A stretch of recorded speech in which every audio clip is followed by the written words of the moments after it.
Hello, and welcome to Lyla's Lullabies, where we spend time exploring with Lyla, a traveler who wanders the world at her own pace, while sharing her most enriching and restorative moments with you. In tonight's story, we'll follow Lyla as she explores the breathtaking beauty of Honolulu, Hawaii. There's nowhere you need to be, nothing you need to remember. Just settle in, get comfortable, and let yourself go.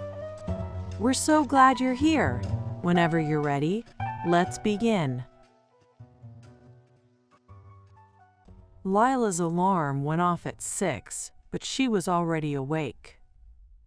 She'd been lying in bed for several minutes, listening to the sound of the ocean through the open balcony door, feeling the warm Hawaiian breeze move across the room. Outside, the sky was just beginning to lighten, shifting from deep blue to a softer shade, and she could hear the first birds of the morning beginning to sing. Today was going to be a full day. She'd signed up for a tour that would take her all the way around the island of Oahu, and she knew from the itinerary that it would be non-stop from morning until evening. But that was exactly what she wanted. She had 2 more days after this one. 2 lazy, sun-soaked days with nothing to do but lie on the beach, read her book, swim in the warm water, and let the rhythm of the waves do the rest. Today, though, was for seeing the iconic sights of this beautiful island. She showered quickly, dressed in lightweight clothes, a loose shirt, comfortable shorts, sandals she could kick off easily, and packed a small bag with sunscreen, a hat, water, and her camera.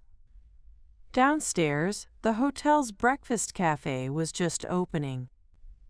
She ordered a cup of coffee and a bowl of fresh fruit, papaya, mango, and pineapple, and ate quickly, feeling a pleasant anticipation building. The meeting point was just outside the hotel, where a large, comfortable minivan was parked in the shade of a palm tree. A man in a bright aloha shirt was leaning against it, a clipboard in one hand and a thermos of coffee in the other. "Good morning," he called when he saw her approaching. "Welcome. You must be Lyla?" "That's me." "Excellent. I'm Kai. I'll be your guide today. We've got a wonderful group gathering. Come, meet everyone."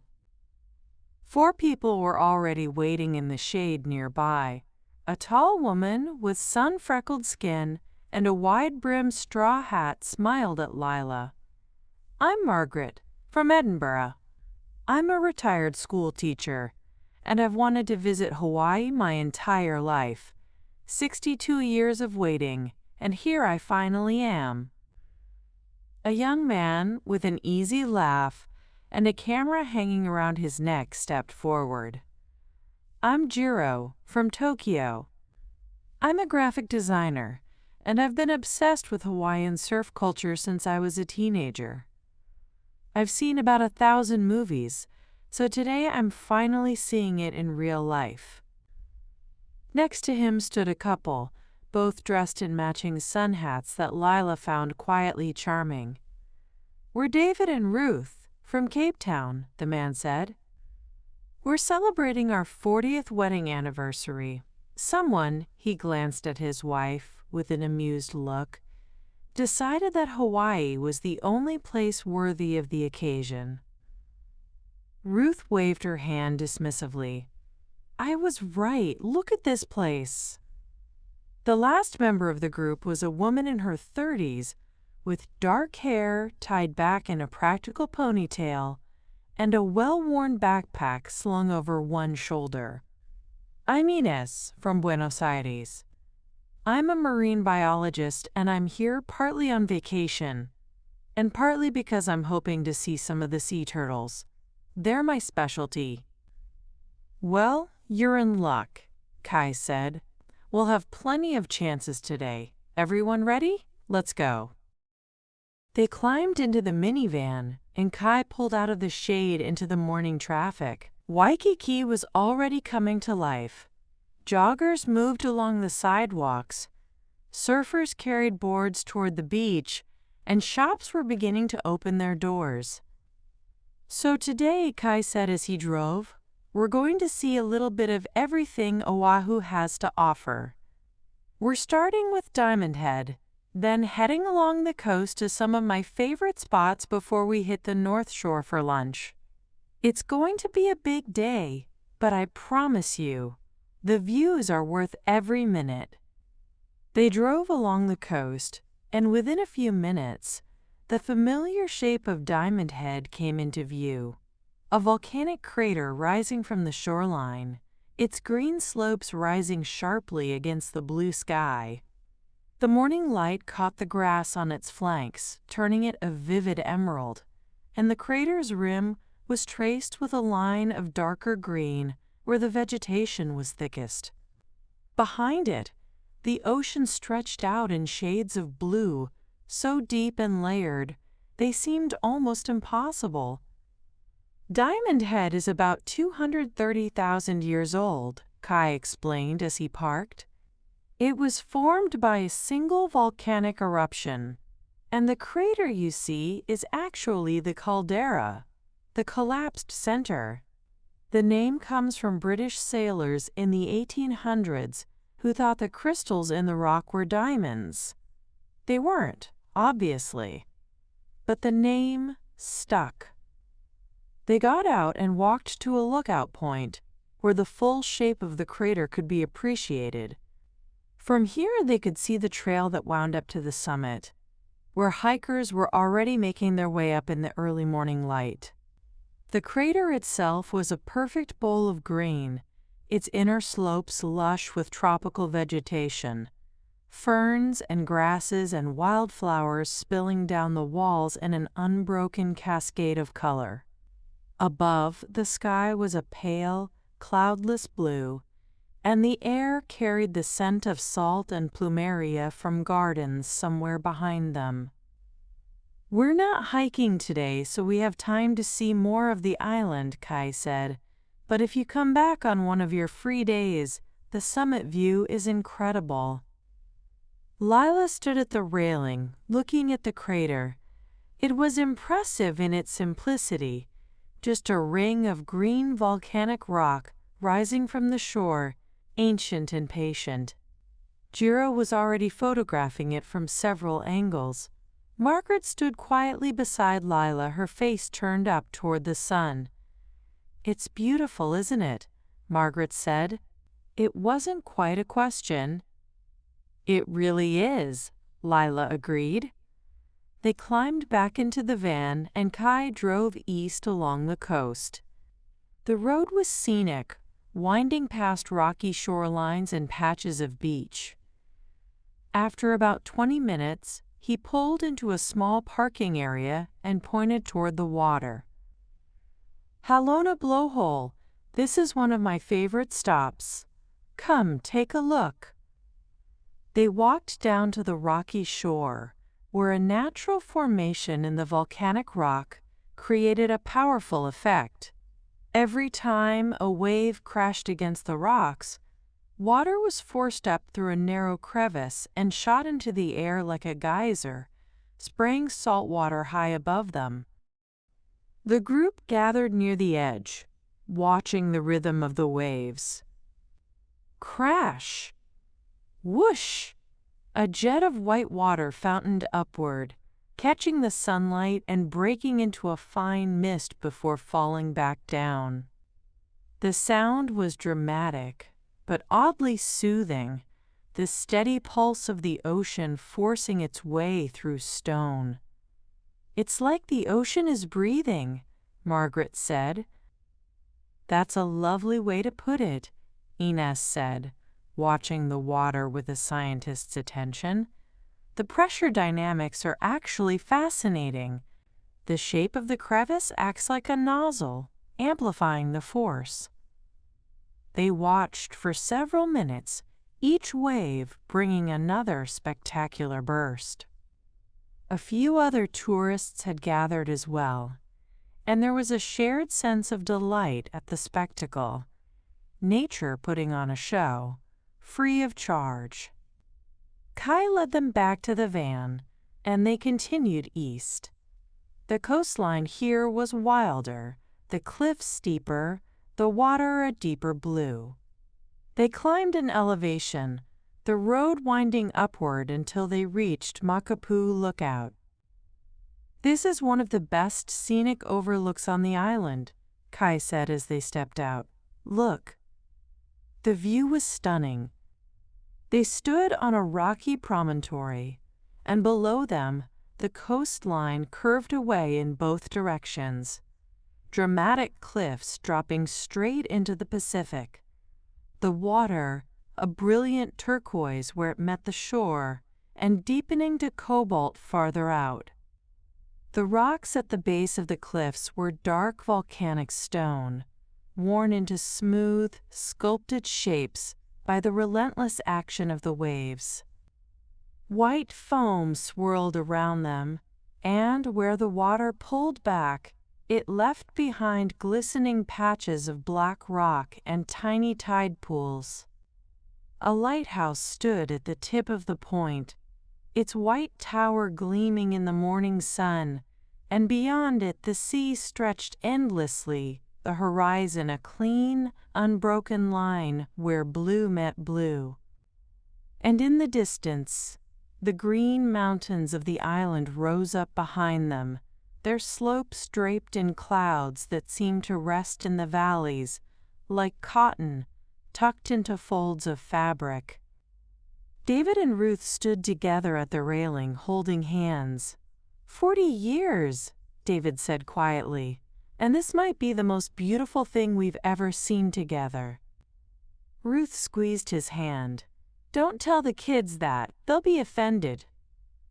Lyla smiled at that. She walked along the lookout, taking in the view from different angles. The lighthouse trail stretched away below, a paved path winding down toward the shore. A few walkers were already on it, small figures against the vast landscape. Jiro was lying flat on his stomach at the edge of the cliff, photographing the water below, the way it swirled around the rocks, the play of light on the surface.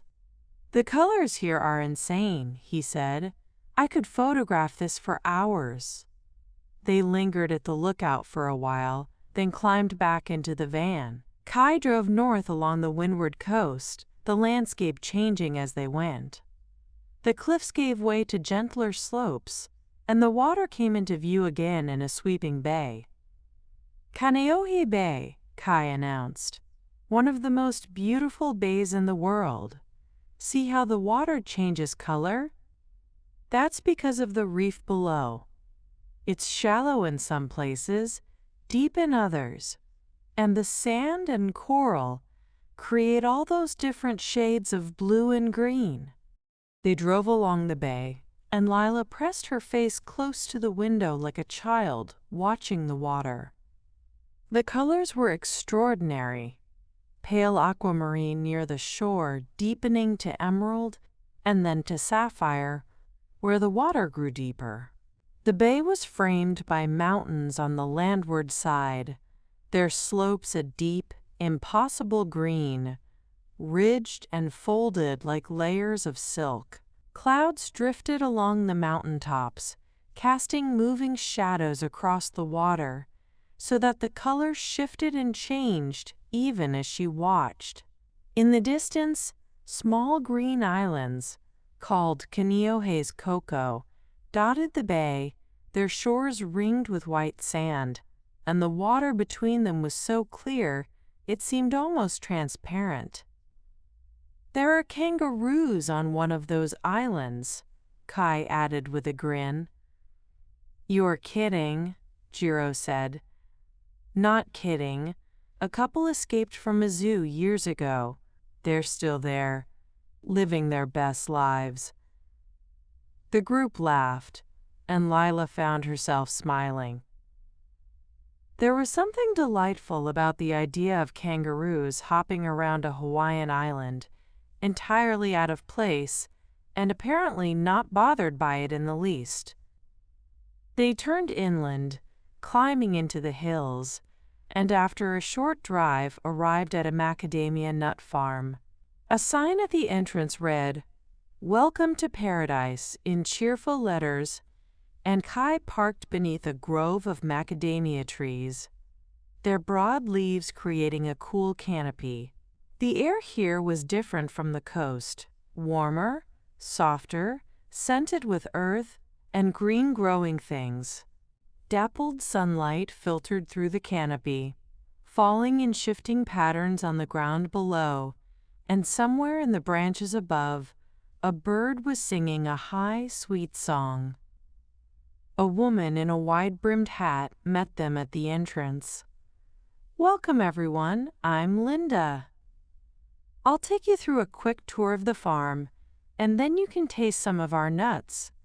Fresh roasted, the best on the island." She led them along a path between the trees, explaining how macadamia nuts grew, inside hard shells that had to be cracked open by machine, since even squirrels couldn't manage it. The trees themselves were beautiful, their leaves glossy and their trunks gnarled with age. "These particular trees are about 40 years old," Linda said. "Macadamia trees take a while to come into full production, about 8 to 10 years before they start producing a good harvest. So when you eat one of these nuts, you're tasting decades of patience." At the end of the tour, she led them to a tasting table set up in the shade. There were bowls of macadamia nuts roasted in different ways: plain roasted, honey roasted, chocolate covered, and seasoned with sea salt and chili. "Oh my goodness," Margaret said after tasting the honey roasted ones.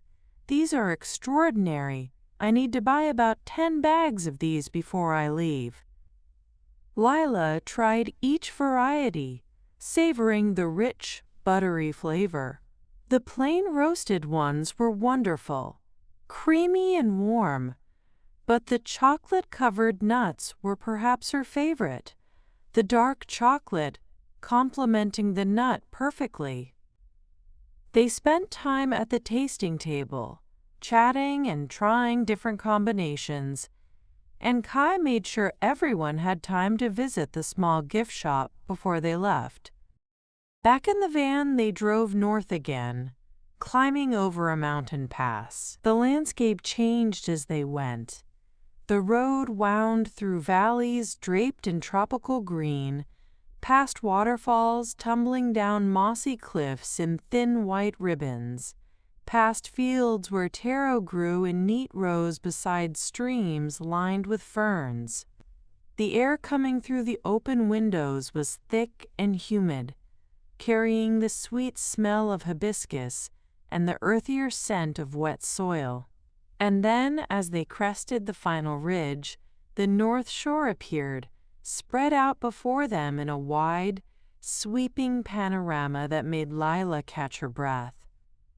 "There it is," Kai said, "the famous North Shore."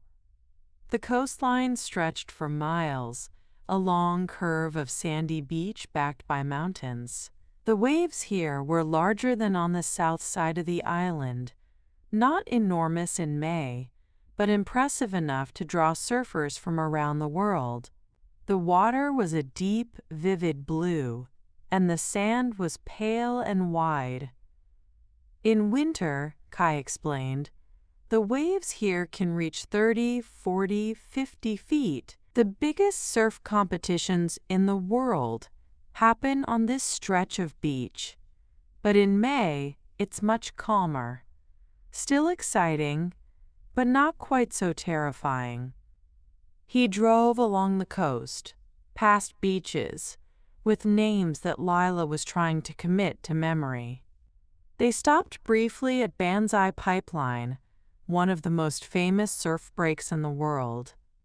Even in May, with the waves smaller than their winter counterparts, the surf here was impressive. long, rolling waves that broke cleanly, sending white water tumbling toward the shore. They walked down to the beach, and the group spread out along the sand. The beach itself was wide and pale, the sand fine and soft, and the water here was a deep, restless blue, darker than the calm bays they'd seen earlier, with a power and energy that was immediately apparent. Waves rolled in with a steady rhythm, their white crests curling and breaking in long, clean lines before dissolving into foam that raced across the sand. The sound was constant and immense, a deep, resonant roar that you felt as much as heard. Surfers were in the water, their dark wetsuits visible against the blue, riding waves with a grace that seemed almost effortless. Lyla watched them, mesmerized. The way they read the waves, the timing of their movements, the sheer joy that seemed to radiate from each one. "It's like a dance," she said to Jiro, who was watching with equal fascination. "It is," he agreed, "and they make it look so easy. It's not. Trust me, I tried once in Australia, fell off about 30 times in an hour." Further down the beach, Inez suddenly stopped and pointed. "There, look." A sea turtle was resting on the sand, its large shell a mosaic of dark browns and greens, each scale distinct and smooth. The creature was utterly still, its ancient face turned toward the sun, its flippers tucked close to its body. Another turtle was visible a short distance away, also resting peacefully, its shell catching the light in the same quiet way. Around them the sand was pale and undisturbed, and the waves continued their endless rhythm just a few meters away, as if the turtles and the sea existed in their own private, unhurried world. "Green sea turtles," Inez said, her voice soft with obvious reverence. "They come up on the beach to rest and warm themselves in the sun. It's completely natural behavior. The important thing is not to approach too closely or disturb them." The group kept a respectful distance, watching the turtles with quiet wonder. Margaret had her hand over her heart. "Oh, they're magnificent," she whispered. They stood there for several minutes, simply observing. The turtles didn't move, content to bask in the warm May sunshine, while the waves rolled in nearby and surfers carved their paths through the water. It was one of those moments, Lyla thought, that felt timeless. The ancient ocean, the ancient creatures, the endless rhythm of the waves. Eventually Kai checked his watch. "Lunchtime, and I'm taking you to the best shrimp truck on the island." They drove a short distance along the north shore to Giovanni's, a famous shrimp truck that had been a fixture of the North Shore for years. It was exactly what it looked like, a large truck painted in bright colors, with a small window where orders were taken and a handful of picnic tables arranged under palm trees nearby. A short queue had formed, and Kai joined it. "Trust me on this," he said. "The garlic shrimp here is legendary. It's worth the wait." When they reached the window, they ordered plates of garlic shrimp, huge prawns cooked in butter and garlic, served over rice with a squeeze of lemon. The smell alone was incredible, rich and buttery and garlicky, floating through the warm air. They carried their plates to a table under the palms and began to eat. The shrimp were spectacular, tender and juicy, the garlic butter soaking into the rice, the lemon adding a bright note of freshness. Lyla ate slowly, savoring each bite. "This is one of the best things I've ever eaten," David declared, and Ruth nodded emphatically, already on her second prawn. I could eat this every day, Margaret said happily. If I lived here, this would be my standing lunch arrangement. Jiro was photographing his plate before eating, trying to capture the golden color of the shrimp and the steam rising from the rice. For the portfolio, he explained with a grin. They lingered at lunch, enjoying the shade and the easy conversation. A light breeze moved through the palms, and somewhere nearby, they could hear the waves and the calls of seabirds. Ines was telling David and Ruth about her research on sea turtle migration patterns, and Margaret was asking Jiro about graphic design in Japan, genuinely interested in his answers. After lunch, Kai led them back into the van for the drive along the remaining North Shore beaches. They cruised slowly past Waikiki Bay, where the beach was wide and the water calm in the May sunshine, though Kai reminded them that in December, this same bay could generate waves large enough to fill a 3-story building. Hard to imagine, looking at it now, Ruth said, gazing out at the peaceful water. That's what makes it so special, Kai said. Hawaii gives you everything, calm and wild, ancient and alive. It changes with the seasons, with the weather, with the time of day. They passed Sunset Beach, another legendary surf spot, and Kai pointed out the various breaks and landmarks that surfers knew by heart. A few more surfers were visible in the water, and on the beach people lounged in the sun, played with dogs, or simply sat watching the waves. As they turned south, beginning the drive back toward Waikiki, the afternoon sun was moving lower in the sky. The light had turned golden, casting long shadows across the landscape and painting everything it touched in warm amber tones. The mountains along the road seemed to glow from within, their green slopes deepening to gold where the sun caught them. Palm trees swayed in a gentle breeze, their fronds rustling softly, and the sky above was a wide canvas of blue streaked with wispy clouds that were just beginning to take on the faintest blush of pink. They descended from the North Shore back through the center of the island, past pineapple fields and small towns, and gradually the landscape became more urban again. Waikiki appeared in the distance, and Kai navigated through the familiar streets until they reached the beach just as the sun was beginning its descent toward the horizon. Perfect timing, Kai said, parking near the beach access point. I planned it that way, of course. They climbed out of the van, and Kai gathered them together one last time. Thank you all for a wonderful day. I hope you've enjoyed seeing our island. Take your time getting back to your hotels, and please, go watch that sunset. Tonight's gonna be a good one. The group said their goodbyes warmly. Margaret hugged Kai, thanking him profusely. David and Ruth shook his hand, already talking about coming back for another tour. Jiro exchanged contact details, planning to send Kai some of his photographs. Ines thanked him for the turtle sighting, which she said had made her trip. They dispersed toward their respective hotels, but Lyla walked in the other direction, toward the beach. She slipped off her sandals and carried them in one hand, feeling the warm sand beneath her feet.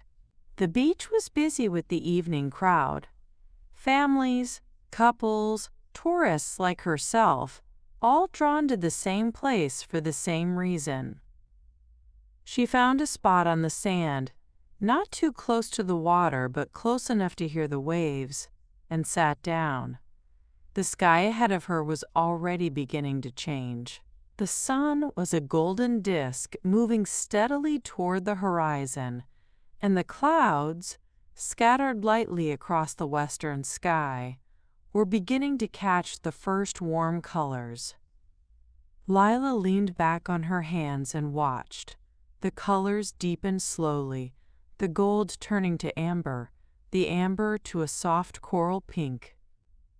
The water reflected everything, turning the ocean into a mirror of the sky. Around her, the beach had grown quieter as people settled in to watch the show, and there was a shared, silent reverence. Strangers, united by the simple act of witnessing something beautiful. She thought about the day, Diamond Head rising from the shore, the blowhole sending fountains of water into the air, the extraordinary colors of Kaneohe Bay, the ancient turtles basking in the sun while surfers danced on the waves nearby, the garlic shrimp, rich and buttery, eaten under palm trees with people she'd only just met. Each moment had been vivid and alive, and yet there had been a thread of calm running through all of it. The warmth of the sun, the sound of the waves, the easy pace of an island that seemed designed to remind you to slow down. The sun touched the horizon, and for a moment the entire sky seemed to catch fire, a wash of deep orange and crimson and violet that stretched from one end of the beach to the other. A few people on the beach applauded, and Lyla smiled. It seemed like the right response. She thought about tomorrow and the day after, 2 whole days with nothing to do but exactly this: swimming in the warm water, reading in the shade, watching the waves come and go, letting the rhythm of the island carry her. But that was tomorrow. Right now, she was perfectly content to sit here on the sand, watching the colors fade slowly from the sky as the sun disappeared below the horizon, leaving behind a soft twilight and the sound of the Pacific rolling gently onto the shore. The sky deepened from coral to purple to a dark velvety blue, and the first stars began to appear, faint but steady, above the water. Lyla sat peacefully on the warm sand, her feet bare, the breeze moving through her hair, feeling the deep contentment of a day that had given her everything she'd hoped for, and a little more besides.